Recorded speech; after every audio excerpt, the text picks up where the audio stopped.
बिटिया बाबुल का घर छोड़कर पिया के घर जा रही है। विदाई की इस मार्मिक घड़ी में माता का कलेजा टूक टूक हुआ जा रहा है। पिता की आंखों से दरिया बह रहा है। भाई को रोता देख संसार रो रहा है। हवाएं थम सी गई हैं, पौधे मुरझा गए हैं, पक्षियों का चहचहाना रुक गया है, क्योंकि डोलिया का हार दुल्हन को ले जाने के लिए तैयार है।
लागले गे बेटी गे जैबो हम ससुरारिया। बेटी गे जैबो हम ससुरारिया। बेटी गे लेते रहबो खबरिया। बेटी गे लेते रहबो खबरिया।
तेसरे ही दिनवा गे बेटी गे करई बोगे पूछरिया।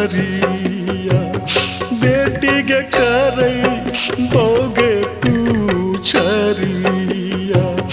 बेटी गे तहूँ आँखी के पुतरिया। बेटी गे तहूँ आँखी के पुतरिया।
छूटी गेलो नाई हारा बेटी गे छूटी गेलो नाई हारा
डोलिया कहार के देखी फाटे मोरा गे छतिया बहिन गे साले मोरा गे छतिया बहिन गे छूटी गेले संगतिया बहिन गे छूटी गेले संगतिया भैया हो छूटी गेले संगतिया बहिन गे छूटी गेले संगतिया भैया हो छूटी गेले संगतिया बहिन गे छूटी गेले संगतिया